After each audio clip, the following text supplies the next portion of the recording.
Welcome to A Better HR Business, the podcast that looks at how HR consultants and HR tech firms grow their businesses and how they help their employers to get the best out of their people. Remember, for show notes and downloads, go to www.getmorehrclients.com/podcast. That's getmorehrclients.com/podcast. Okay, let's get started. Hello and welcome. Thanks for joining me again. Great to have you along. And I'm really looking forward to today's conversation with Jaakko Luoma. Now, I really struggled with that surname because Jaakko is in Finland, and we know that Finland is famously a pretty tricky language for non-Finnish speakers. So firstly, Jaakko, thanks for joining me. And secondly, thanks for being so patient with me butchering your name like that. Hi, Ben. I'm glad to be here, and I think you did an okay job with pronouncing my name. I've had so much worse. Very good. And for people listening, go check out my surname and try and pronounce that one. So brilliant. Today, what we're looking at is Teamspective, which is a really fascinating software platform which helps organizations, find, develop the talent and use that wisdom and experience in very creative ways, and particularly around the organizational network analysis side of things, which is such a cool way based on the surveying and so on. But Jaakko, do you want to just give us a quick overview of what Teamspective is and how it helps employers? Definitely. So my background is in software B2B sales, which I started about a decade ago. And I was working in multiple different growth companies, multiple different roles, leading also some teams in sales and marketing. And everywhere I went, I had the same experience that there are some issues in teamwork and leadership and coordination that just are there. Employees talk about them, and management usually avoids talking about them. And then problems escalate. People get tired of them. People quit, and relationships really suffer as a result. So that's kind of my first touch point to what we later built in Teamspective. And I really think that it's important for a company to find a problem that really speaks to the founders, that creates the vision for those companies. And for us, it's exactly this. You need to identify the main issues impacting your work and your well-being and engagement. And then you need to have very constructive discussions with the right people so that you can resolve those issues and dysfunctions. And this is the main problem. And the first touch point, how we approached it, was through personal feedback, because that was most familiar to us. At that point, we didn't know that we were building an HR tech company. So we created an app with a friend that helped us collect feedback on very specific topics, which would then be easy to answer. And the app would guide the provider also in giving that feedback. So a very simple tool. And we started in 2020, right at the same time as the pandemic hit. Oh, nice. And it was a bad timing to start a business, but I think all things went more digital at that time. So hard to say which way it pulled more. Anyway, we started talking to companies, and we learned that there's other similar issues related to teamwork. We decided to also build this pulse survey solution. So it would be a feedback culture solution, sort of. And it would work very well in Slack. And that was the first unique thing that we actually built in the app. We made it accessible in Slack so the users don't have to even log into browser, which takes off a lot of load in reduces the system. friction. Yeah, that's right.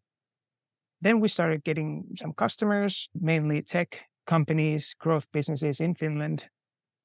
And our customers really enjoyed our solution, and especially the Slack usability and the easy rotation of questions and the personal feedback experience. And we were really encouraged by these customers. Nice. So that's how it got started. And then we tried to figure out how to actually automate those feedback interactions, because it's a struggle to go ask for feedback. Many people are not used to doing that sort of thing. So we really wanted to automate that. We needed information about who works with whom. And that's how we came to like network analysis. And we used this like simple survey asking like, who do you work with on a regular basis? Who makes it clear what you should focus on and prioritize? Who supports your learning and development? And who do you get positive energy from? Questions like this. So we built different types of networks on how people interact. And that also reveals like different silos in the organization, like groups of people who work with each other, but they have very limited links to other departments and teams in the organization.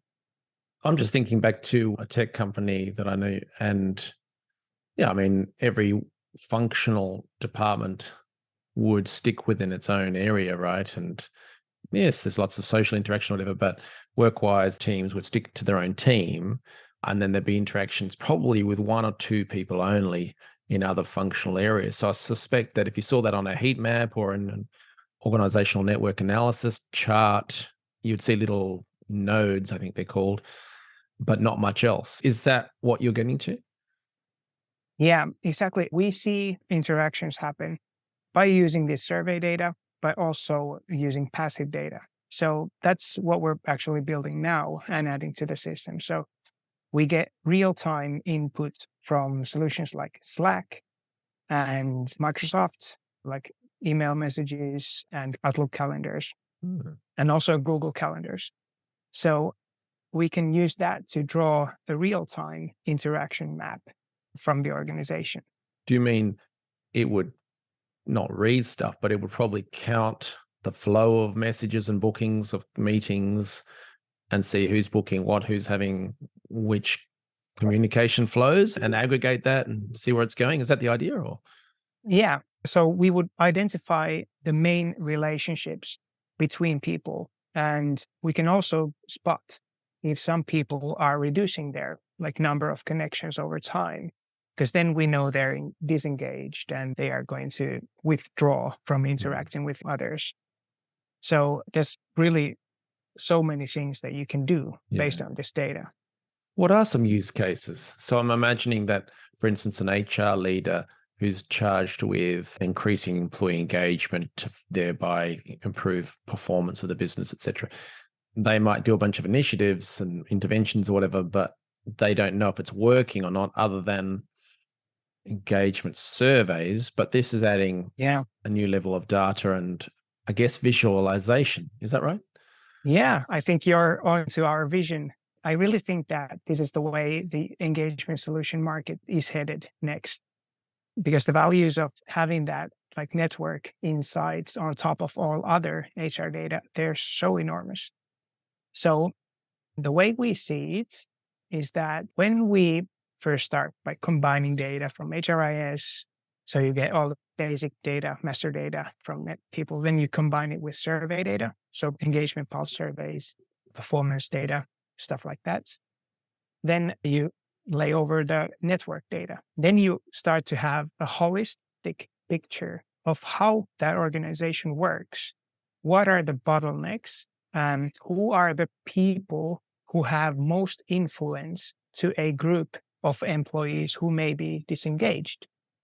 And this is where I think many of the current players in the engagement market are really dropping the ball.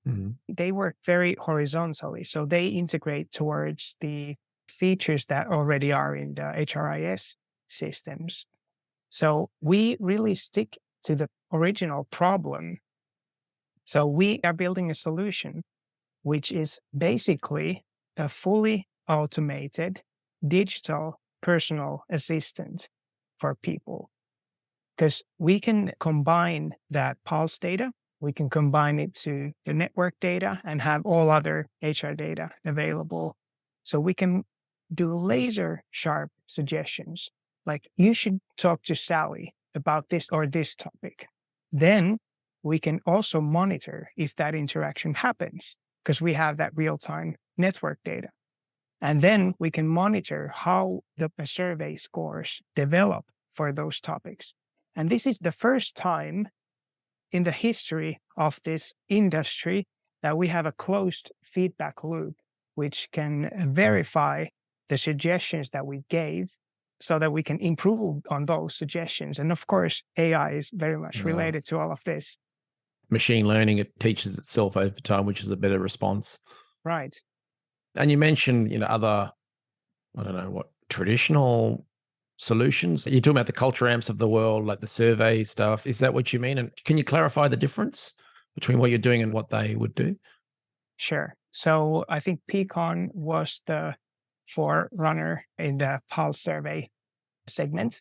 So they really drove home that game. So like instead of doing these long annual surveys, you do these pulse surveys. Yeah. But I think already there we see two dimensions that are not on such a good level. We see that Slack usability is not that great. You still have to go to the browser to finish the surveys, to look at the results. And the actionability of that data is like behind those dashboards, unfortunately. And it's a trouble really to get data about like your team has this and this problem. But you as a manager, for instance, you don't know what to do based on that data. You don't get that follow-up. So, yeah. So I laugh because I've been in so many meetings in my career where I've provided feedback from surveys to management teams. And often I might have back that up by qualitative surveys, maybe some group sessions and things like that. And so I kind of know what's going on and what's going well, what's gone not so well and why. But when I present the results back to the management teams, every time the reaction would be, oh, no, that's because so-and-so, Mary in that team over there, she didn't get a pay rise, so she's annoyed. And that's why that team got a low score. Just random stuff. Whereas you're saying, no, let's add a little bit of data and structure or something that can create a better outcome. Yeah. And there was a study in Harvard Business Review about people who are networked in the organization are more engaged. So you can actually also build the use case of just connecting people across the organization who would, like, based on their network data, seem to be on the outskirts of the organization. So very low involvement in anything, basically what's happening. So just connecting those people with some more central nodes in the network, it could create a lot more innovation, get more people engaged, and we can prompt those basically automatically anytime. Nice. Which is one use case and one type of instruction that we may give. Got it. So a couple of, devil's advocate questions. We're talking about use cases. One is helping create cultural change. Maybe that another is to help individual people or teams either to manage others or to be supported by their managers. So one counter argument might be, oh, what about the big brother thing? People would be scared that you're spying on them. What would you say to that? We only use publicly available data and we only use metadata. So nothing in the messages, like the content of messages, is revealed in any case. We only see like when the message was sent, to whom, by whom. And we also see that like exchange, how long did it take to come back to the question and stuff like that. So only metadata and also only publicly available calendars, for instance. So if you have a private event in your calendar, we have no access to it. Yeah. And same goes for Slack messages, for instance. If you have a private exchange, then we don't have access to it. Very good. That's the common concern. Yeah, I can imagine. And so another one, you're in there in the C-suite, you got the executive team and someone comes in with some ONA charts or slides showing the networks and who's connecting with whom in which ways and the strengths. But they might say, well, they're cool, they look nice, but does it help us? How do we use it? What would be the response to that? It can be a challenge for a C-suite member to make sense of that data. And that's why we are building automation to give those insights. But we also consult. So we don't leave our customers alone with that data. They need help in figuring out how to read it. And we also need some input from the management team usually about what type of issues we are looking for. Because one use case may be that there are multiple different sales organizations on different markets. And we need to see how the collaboration works with the product team. So there may be some links going from product management to the heads of each sales organization. And then we see that, like in these 3 countries, there are basically no connections to anywhere in the product organization. And that implies that feedback is not flowing from those markets. And that explains why the markets are failing to reach their targets in sales. So that would be just one problem that's quite easy to see. And the answer is also simple. You need to connect people. You need to have people talk about different stuff. So again, coming back to the original problem that I started with, we need to identify the problem and we need to guide people in how to talk about that. And we need to get the right people to talk about that. Yeah. Got it. So if you're listening to this on the go, maybe a way of visualizing it in your mind would be, when you see these photographs of a whole country or even, let's say, Europe or the US or something at nighttime, and you just see those little flashes of lights in cities or small towns. And obviously, as you get to the big city, there are more lights, there are more roads feeding in with lights. So you can actually see that kind of network. And it's similar. That's what an O&A chart can look like. And I can actually imagine that being quite powerful for national organizations or international organizations, because the head office has everything flowing to it and flowing out of it. But once you get out of that central hub, it turns to darkness and you need to do something about it. That could be an outcome, right? Yeah, exactly. And that's what you usually have. And some organizations are really well networked. We have one customer where it's actually very hard to tell like who are in the headquarters. Oh, wow. So yeah, and they have really built, like their management team has like moved to those other markets and stuff like that. So they have really put in worked. a real effort. Yeah. Yeah.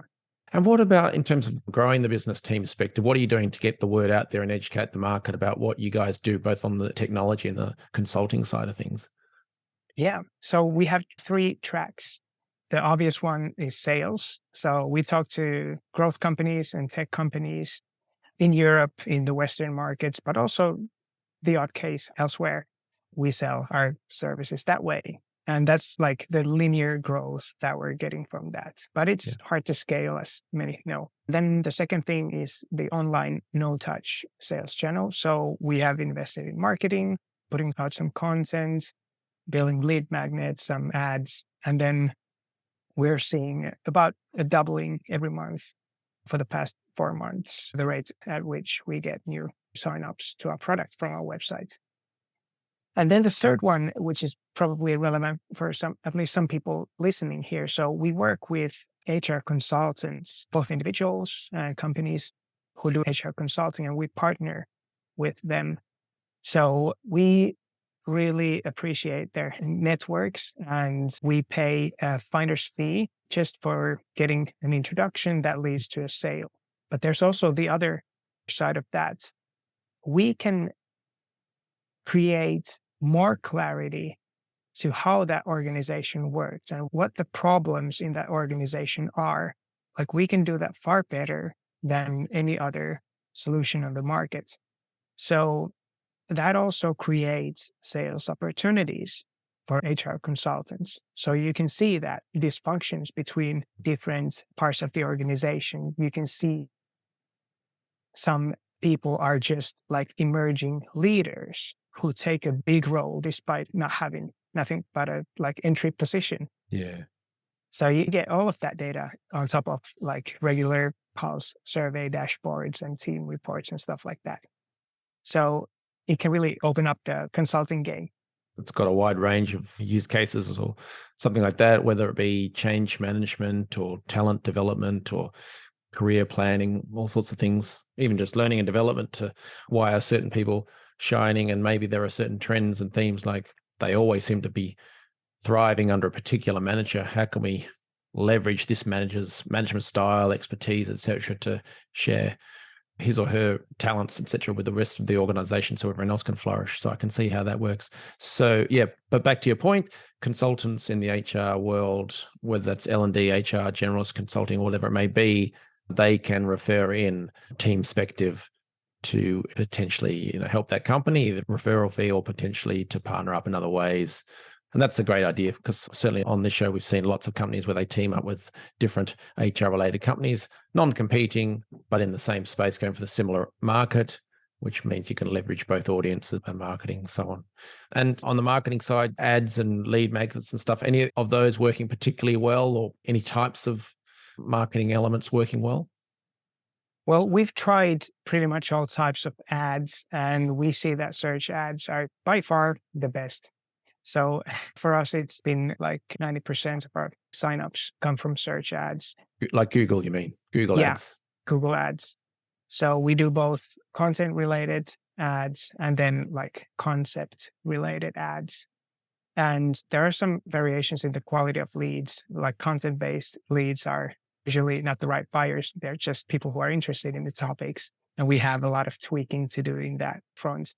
But then the concept related ads, which relate to more like pulse surveys or O&A or our products, those are higher quality leads and much more expensive, but they usually are the right decision makers. Got it. So if you're listening to this on the go, I guess that means for the content stuff, it's free ebooks and information about how to manage people in a diverse workforce or something, hybrid workforce.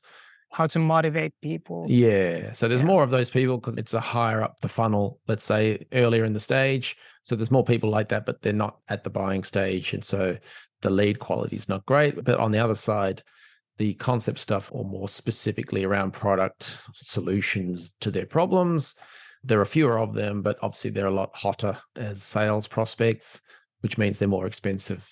It's a balancing act, I guess, isn't it? It is, exactly. Yeah. Well, good thing you're a data-driven company, so that should make life easier for you. Exactly. Yeah. So you've got lots of resources for people who want to learn more about Teamspective, whether that be to refer business to you, to potentially use you as a customer, or learn more about the business itself. What should they do next? A good source is to go to teamspective.com and contact us. You can find the LinkedIn links from there. And you can also sign up to our application, give it a try, put it to your Slack, see how well that like automatically starts rolling. Very good. Sorry, one more question for people who are thinking of referring business to you.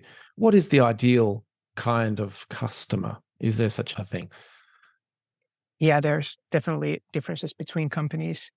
And we work with tech companies and growth companies. So in SME segments, especially. So the companies who are really like building their HR tech stack, those are the like sweetest cases for us.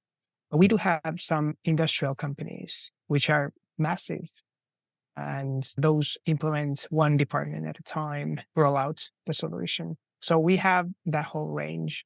And we also have like free offering for companies with less than 30 people. You get to use Teamspective for absolutely no cost. So whether you want to launch pulse surveys or just personal feedback stuff. Very cool. Well, I know as an HR consultant, there were plenty of organizations that could have benefited from Teamspective, yes, indeed, and would have been able to improve communication flow and improve employee engagement at the work. So I think it's really impressive what you're building and continuing to build. So I wish you all the best for the future with it, and keep in touch. Done a great job. So thank you for joining us today. Thank you, Ben. It was a pleasure to be here. Thanks for joining us today on A Better HR Business, the podcast that explores the world of HR consulting and HR tech businesses. For show notes and downloads, go to www.getmorehrclients.com/podcast.